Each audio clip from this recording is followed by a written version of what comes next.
Eu sou o Gabriel Duque, convidado especial da Chemical Risk para esse novo podcast, e hoje vamos falar sobre o acidente nuclear em Fukushima. Fukushima é uma das províncias localizadas na região de Tohoku, no Japão. O lugar ficou mundialmente conhecido após o acidente nuclear ocorrido em 2011.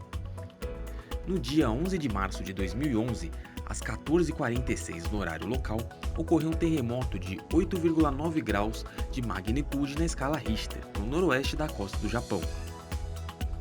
Além da gravidade do terremoto, um dos maiores já ocorridos no Japão, a consequência desse evento foi um grande tsunami, com ondas de 13 a 15 metros de altura, uma hora após o terremoto. Diversas casas e edifícios foram destruídos e mais de 15 mil pessoas morreram.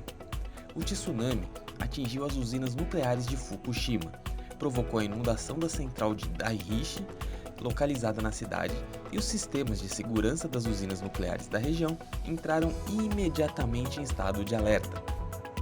Como resultado, todos os reatores nucleares foram interrompidos, algo que estava projetado para as usinas nessas situações, e iniciou-se o processo de resfriamento.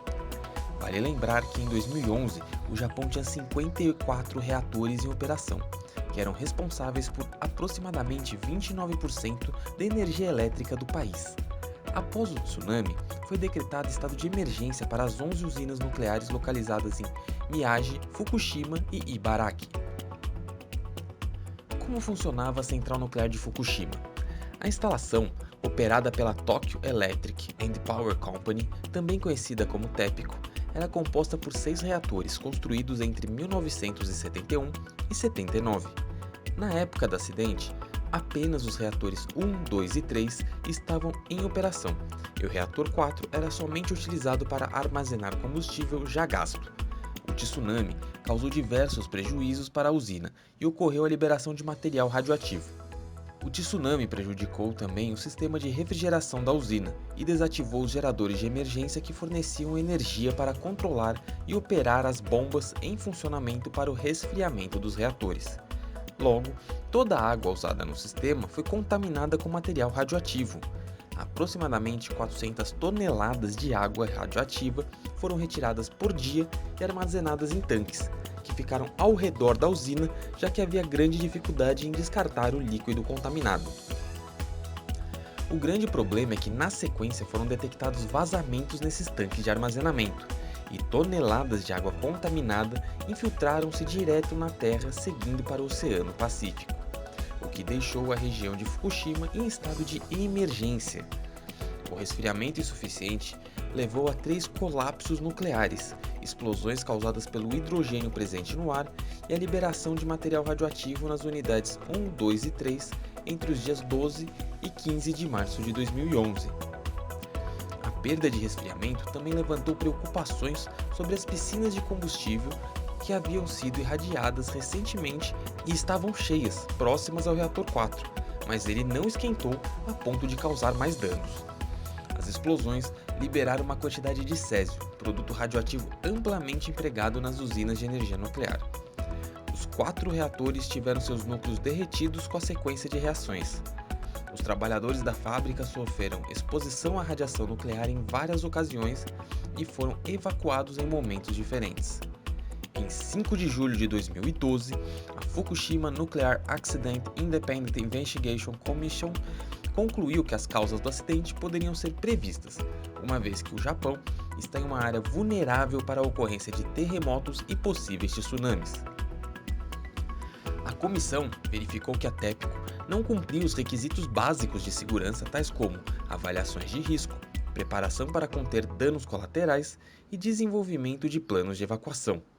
O acidente foi classificado como nível 7 na escala da Agência Internacional de Energia Atômica. Quais foram as consequências do acidente?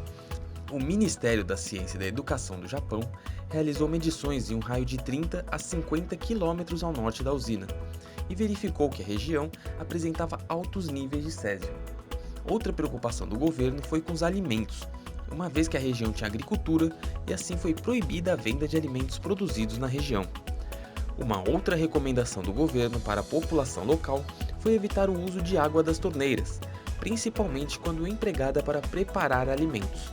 Foi detectado também plutônio no solo em 2 locais na região do acidente. A Agência Internacional de Energia Atômica anunciou que os trabalhadores da central foram internados por precaução em 25 de março por terem sido expostos a níveis de radiação entre 2 e 6 sieverts em seus tornozelos quando em pé na água na unidade 3. A reação internacional ao acidente também era preocupante. O governo japonês e a TEPCO, empresa japonesa de energia elétrica, foram criticados por má comunicação com o público e esforço de limpezas improvisados. Em 9 de abril de 2013, houve vazamento de água radioativa proveniente dos tanques subterrâneos de armazenamento, contaminando o solo e as águas nas proximidades. A TEPCO informou que o vazamento havia sido mínimo e que fora controlado, sendo que a água radioativa já havia sido armazenada numa área restrita. Na ocasião, a usina de Fukushima já tinha armazenado mais de 270 mil toneladas de água altamente radioativa, consumindo mais de 80% da capacidade de armazenamento da usina. 3 meses depois, em 9 de julho, a TEPCO informou que o nível de césio radioativo da água de um poço na área da usina era 90 vezes maior do que 3 dias antes e que a água contaminada poderia se espalhar pelo Oceano Pacífico. Também foi informado que os níveis de césio 134 na água do poço estavam em 9.000 becquerels por litro, ou seja, 150 vezes o nível máximo permitido. Já o nível de césio 137 atingira 18.000 becquerels, 200 vezes o nível permitido. Foram os mais altos níveis de césio apresentados desde o desastre de março de 2011. Não houveram mortos iminentes devido à radiação, mas estima-se que centenas de pessoas sofreram os efeitos mesmo que a longo prazo, pois 30.000 pessoas foram evacuadas dos arredores.